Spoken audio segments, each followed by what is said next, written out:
ام المومنین سیدہ عائشہ رضی اللہ تعالیٰ عنہ فرماتی ہیں کہ ایک دن حضور کا دریا رحمت جوش میں تھا اور حضور نے فرمایا عائشہ جو مانگنا ہے مانگ لو۔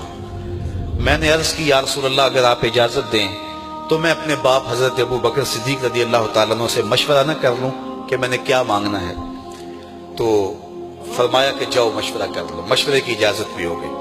میں اپنے والد گرامی کی خدمت میں حاضر ہوئی اور کہا کہ دریائے رحمت جوش میں ہے اور رحمت کا باڑا برس رہا ہے۔ حضور نے فرمایا عائشہ جو مانگنا ہے مانگ لو، یہ اتنا سنہری موقع ہاتھ آیا ہے تو میں چاہتی ہوں کہ کوئی مانگوں تو اہم شے مانگوں۔ تو آپ کی خدمت میں حضور سے اجازت پا کے حاضر ہوئی ہوں، مجھے بتایا جائے کہ میں حضور سے کیا مانگوں تاکہ کوئی چھوٹی چیز نہ مانگوں، بڑی چیز مانگوں۔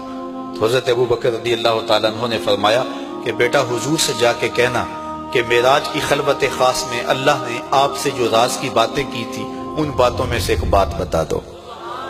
مانگا بھی تو علم مانگا، اور عائشہ میرے سے وعدہ کرو جو حضور بتائیں مجھے بھی آ کے بتانا ہے۔ ام المومنین حاضر خدمت ہو گئیں۔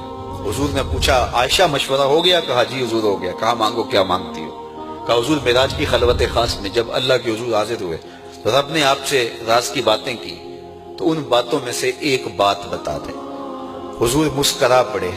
اس بات پہ مسکرائے ہوں گے میرے یار غار کا انتخاب کیسا ہے، یا اس بات پہ مسکرائے ہوں گے کہ راز کی بات بتا دوں تو راز راز نہ رہا، لیکن وعدہ کیا تھا۔ کہا عائشہ سنو، جب میں قرب خاص میں پہنچا تو میرے مالک نے مجھ سے راز کی جو باتیں کی ان میں سے ایک بات یہ تھی، محبوب تیری امت میں سے کوئی شخص کسی شخص کا ٹوٹا ہوا دل جوڑ دے تو میرے اوپر لازم ہے بغیر حساب کے جنت عطا کروں۔ ام المومنین بہت خوش ہوئی اور اپنے والد گرامی سیدنا ابو بکر صدیق رضی اللہ تعالیٰ عنہ کے پاس آئیں اور ساری کہانی سنائی۔ بہت خوش تھی، لیکن حضرت ابو بکر صدیق رضی اللہ تعالیٰ عنہ نے سنا تو رونے لگے۔ تو ام المومنین سیدہ عائشہ رضی اللہ تعالیٰ عنہ نے عرض کیا میرے والد گرامی یہ بات رونے والی تو نہیں ہے، ہم بسا اوقات کسی دکھی کے کام آ جاتے ہیں، کسی کا دکھڑا بیٹھ کے سن لیتے ہیں، کسی کی ڈھارس بنا دیتے ہیں، کسی کے کام آ جاتے ہیں، یہ تو بخشش کا بہانہ ہاتھ آ گیا اور آپ اس پہ رو رہے ہیں۔ تو فرمانے لگے عائشہ اس کو معکوس بھی پڑھو، تصویر کا دوسرا رخ بھی دیکھو۔ اگر کوئی شخص کسی کا ٹوٹا ہوا دل جوڑ دے تو بغیر حساب کے جنت میں جائے گا۔ اس کا دوسرا رخ یہ ہے اگر کوئی کسی کا دل توڑ بیٹھے تو سیدھا جہنم میں جائے گا۔ میں اس بات پہ رو رہا ہوں کہ ہم سے کسی کا دل نہ ٹوٹ گیا۔